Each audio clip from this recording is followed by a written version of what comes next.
Hi friends, welcome to Kavita's Kitchen. இன்னைக்கு நம்ம கிச்சன்ல சின்ன வெங்காய புளிக்குழம்பு எப்படி செய்யறதுன்னு பார்க்கலாம். அதுக்கு ஃபர்ஸ்ட் அடுப்புல கடாய் வச்சிட்டு ஒரு 3 டீஸ்பூன் நான் நல்லெண்ணெய் சேர்த்திருக்கேன். இதுல ஒரு 1/2 டீஸ்பூன் அளவுக்கு நம்ம கடுகு சேர்த்துக்கலாம். கூடவே இதுல நம்ம ஒரு 1/4 டீஸ்பூன் வெந்தயம் சேர்த்துக்கலாம். இப்போ இது நல்லா நமக்கு பொரியணும். நல்லெண்ணெயில நீங்க சின்ன வெங்காய புளிக்குழம்பு செஞ்சு பாருங்க, டேஸ்ட் சூப்பரா இருக்கும்.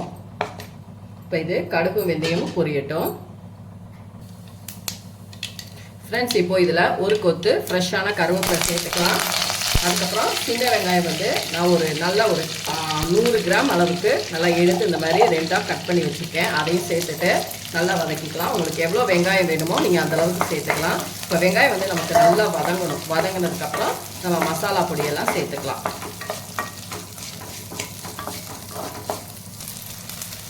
ஃப்ரெண்ட்ஸ், இப்போ நமக்கு வெங்காயம் நல்லா வதங்கிட்டு இருக்கு. இந்த ஸ்டேஜில் நம்ம மசாலா பொடி சேர்த்துக்கலாம். ஒரு 1/4 டீஸ்பூன் மஞ்சள் தூள் சேர்த்துக்கோங்க. 1 டீஸ்பூன் அளவுக்கு தனி மிளகாய் தூள், அதுக்கப்புறமா 1.5 டீஸ்பூன் அளவுக்கு மல்லிப்பொடி சேர்த்துட்டு நல்லா வதக்கிக்கலாம். நல்லா நம்ம சீக்கிரமே டக்குன்னு செஞ்சிடலாம். நம்ம இன்னைக்கு செய்ய போகிற இந்த வெங்காய புளிக்குழம்புக்கு தேங்காய் சேர்க்காம தான் நம்ம செய்ய போகிறோம். குயிக்காக நம்ம செஞ்சிடலாம். நல்லா இந்த மசாலெலாம் இந்த பச்சை ஸ்மெல் போடும். நல்லா அப்படியே நம்ம வதக்கிக்கலாம்.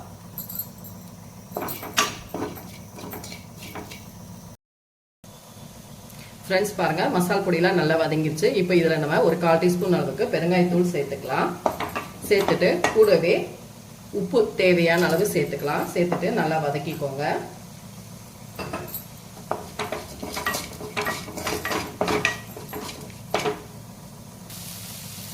ஃப்ரெண்ட்ஸ், இப்போ நான் ஒரு லெமன் சைஸ் அளவுக்கு புளியை நல்லா ஊற வச்சு கரைச்சி எடுத்து வச்சுருக்கேன். அதை உள்ளே சேர்த்துடலாம். உங்களுக்கு புளிப்பு நான் லெமன் சைஸ் எடுத்திருக்கேன்.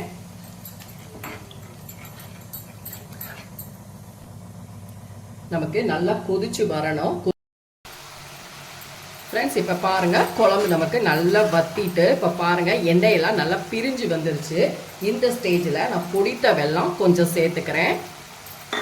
அவ்வளோதான், சூப்பராக பர்ஃபெக்டான சின்ன வெங்காய கார புளிக்குழம்பு ரெடி ஆயிடுச்சு. ஃப்ரெண்ட்ஸ், நான் வீடியோவில் ஒரு தக்காளி பழத்தை பேஸ்ட்டு அதை நான் வீடியோ எடுக்க மிஸ் பண்ணிட்டேன். நீங்கள் ஒரு தக்காளி பழம் பேஸ்ட்டாக அரைச்சிட்டு சேர்த்துக்கோங்க. அப்படி சேர்த்துனால நமக்கு இந்த மாதிரி நல்ல திக்னஸாக இருக்கும். ஏன்னா நம்ம தேங்காய் சேர்க்கல இல்லைங்களா. ஸோ ஒரு தக்காளியை அரைச்சிட்டு பேஸ்ட்டாக நீங்கள் சேர்த்துக்கோங்க. மசால் பொடியெல்லாம் வதக்கும் பார்த்தீங்களா, அப்போ அது கூடவே நீங்கள் தக்காளி பேஸ்ட்டும் சேர்த்துக்கோங்க. அவ்வளோதான், அருமையான சின்ன வெங்காய காரக்குழம்பு ரெடி ஆச்சு. நான் ஸ்டவ் ஆஃப் பண்ணிட்டேன். எவ்வளோ பர்ஃபெக்டாக எவ்வளோ கலர்ஃபுல்லாக எண்ணெய் பிரிஞ்சு வந்திருக்கு பாருங்கள். கண்டிப்பாக நீங்களும் ட்ரை பண்ணி பாருங்கள், சூப்பராக இருக்கும். டக்குன்னு நம்ம இந்த மாதிரி புளிக்குழம்பு செஞ்சிடலாம். இந்த ரெசிபி பிடிச்சிருந்தா லைக் அண்ட் ஷேர் பண்ணுங்க. மறக்காம கவிதாஸ் கிச்சனுக்கு சப்ஸ்கிரைப் பண்ணிக்கோங்க. கூடவே பெல் பட்டனை கிளிக் பண்ணுங்க. அப்பதான் நம்ம போடுற வீடியோஸ் எல்லாமே உங்க நோட்டிபிகேஷனுக்கு வரும்.